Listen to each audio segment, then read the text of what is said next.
meu nome é Débora, estou atualmente como enfermeira da pesquisa clínica do Hospital Napoleão Laureano e vou explanar um pouquinho acerca da análise de dados com inteligência artificial na jornada de pacientes com câncer de mama. É um projeto que vem sendo desenvolvido no hospital, junto à Roche e à plataforma mineradora de dados.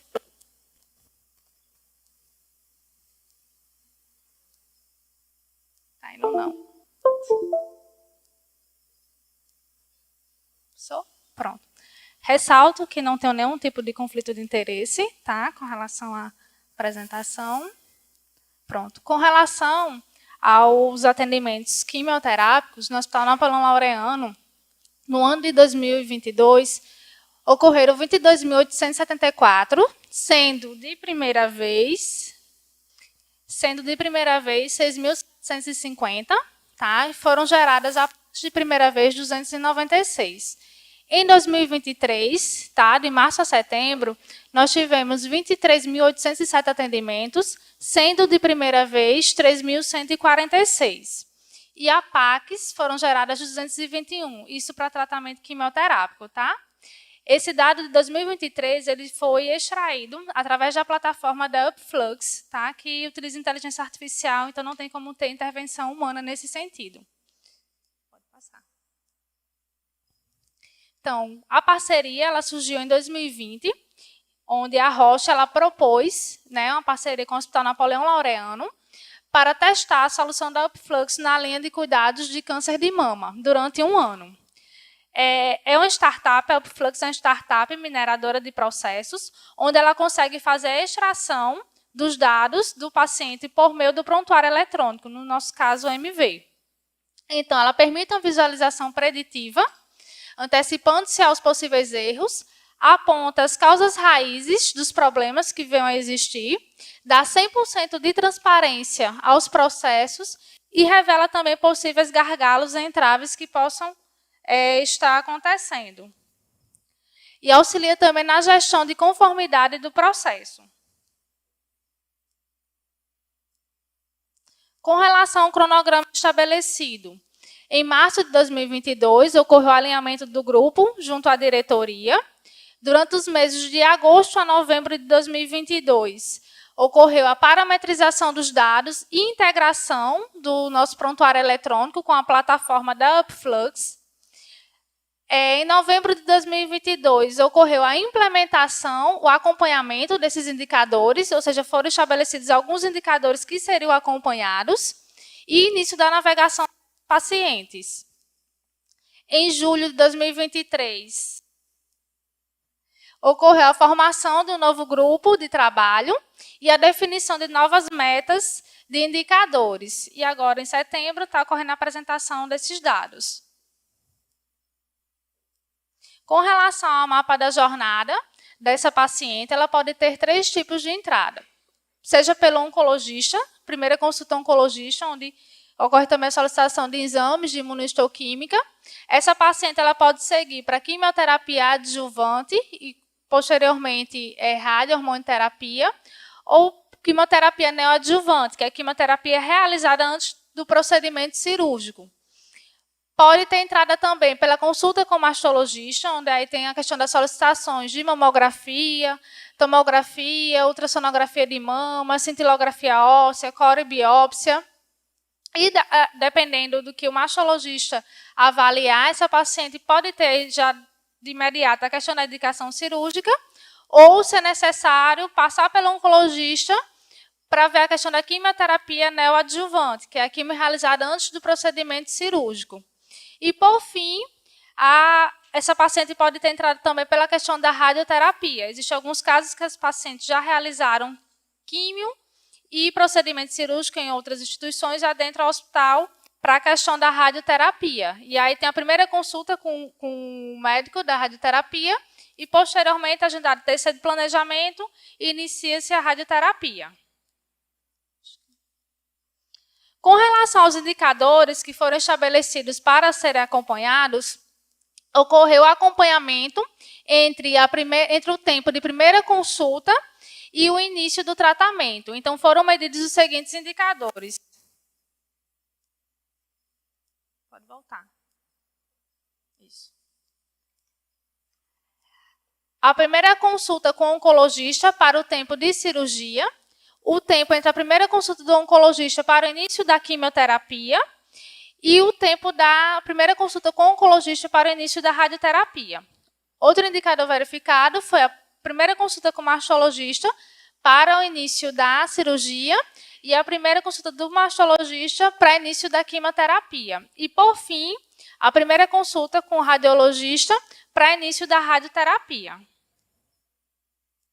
Como cenário atual, nesses últimos 6 meses de 2023, nós tivemos um total de pacientes de 3.146, onde destas iniciaram primeira quimioterapia 221 pacientes, e pacientes que iniciaram tratamento foram 581. Esses quadros abaixo de oncologia, mastologia e radioterapia é o percentual de pacientes que iniciaram o tratamento dentro de 60 dias. Então, da primeira consulta com o oncologista para início da quimioterapia, da primeira consulta com o mastologista para início do procedimento cirúrgico e a primeira consulta do radioterapeuta para início da radioterapia. Então, 92% dessas pacientes, elas estavam dentro de 60 dias nessa primeira consulta com oncologia, ficando 8% além desses 60 dias. Da mesma forma, com a mastologia, apenas 7% ultrapassaram esse prazo de 60 dias. E na radioterapia também, apenas 7% ultrapassou esse prazo de 60 dias. Com oportunidade de melhoria em relação ao hospital, nos últimos 6 meses, o Hospital Napoleão Laureano ele iniciou 581 tratamentos para câncer de mama, então a média de 97 tratamentos por mês. Destes, 540 tratamentos ocorreram em menos de 60 dias, desde sua primeira consulta, e 41 tratamentos ocorreram após este prazo. Com relação ao tempo de espera, a média de tempo entre a primeira consulta com a mastologia, oncologia ou o radiologista para início do tratamento é em média de 32 dias. E os nossos objetivos é justamente navegar 100% desses casos atrasados e estabelecer tratativas, identificar o porquê desse atraso e ter 0 casos fora do prazo de 60 dias, entre a primeira consulta e o início do tratamento, quando essas barreiras elas possam ser reduzidas pelo hospital. Entre julho e agosto, nós navegamos um percentual de 30 pacientes, um quantitativo de 30 pacientes, onde conseguimos identificar algumas causas relacionadas à questão dos atrasos. Então, identificamos a questão de exames atrasados e remarcação de consultas, e aí fez o percentual de 23%, onde esses exames de estadiamento eles são de responsabilidade do paciente, mas a questão da imunistoquímica e da biópsia, ela tem liberação atrelada à questão de consulta. São exames mais demorados, a gente sabe que tem também aí a questão da liberação, seja pelo SUS, seja questão de convênio.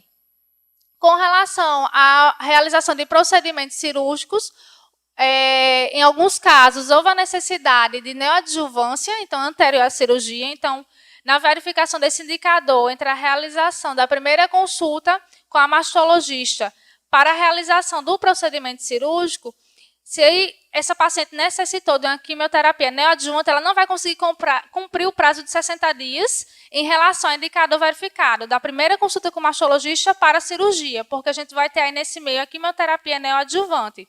Porém, essa paciente ela não fica desassistida. Ela já iniciou o tratamento por meio da quimioterapia neoadjuvante.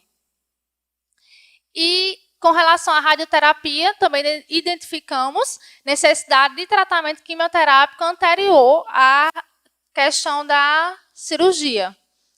13%. E outras razões fizeram o percentual aí de 43%. Com relação aos planos de ação, algumas medidas que podem ser evidenciadas para solucionar algumas dessas causas, elencamos a sinalização com alerta nessa plataforma das pacientes com 30 e 45 dias após a primeira consulta para resolução interna e evitar inconformidades ao prazo de 60 dias. Então, se essa paciente passou pela consulta com o mastologista e não foi iniciado nenhum tipo de tratamento, a plataforma consegue mostrar esse prazo de 30 a 45 dias para dizer, ó, ela está se aproximando dos 60 dias, então ela tem que iniciar algum tipo de tratamento. Realização de primeiras consultas conjuntas entre a mastologista e o oncologista, então isso vai economizar e vai reduzir, mitigar tempo de triagem, se puder ocorrer dessa forma casada. Internalizar e otimizar exames de estádio e imunistoquímica para reduzir também o tempo de liberação desses resultados. E antecipar o encaminhamento à radioterapia e seu monitoramento para a questão de vigilância entre o parecer, a consulta, planejamento e o início, de fato, desse tratamento radioterápico. Como aprendizados indiretos, ocorreu o fortalecimento da cultura de dados e processos com os indicadores de vida real no hospital, confirmação ou descarte de suposições que antes não eram respaldadas por dados, então essa plataforma ela consegue quantificar, ela traz dados quantificáveis por meio da inteligência artificial. Coordenação monitorada de fluxo dos pacientes ambulatoriais, a gente consegue ter o melhor acompanhamento desse paciente a nível ambulatorial. E a melhor comunicação e a transparência entre os gestores da Secretaria Municipal de Saúde e Secretaria Estadual de Saúde. Obrigada.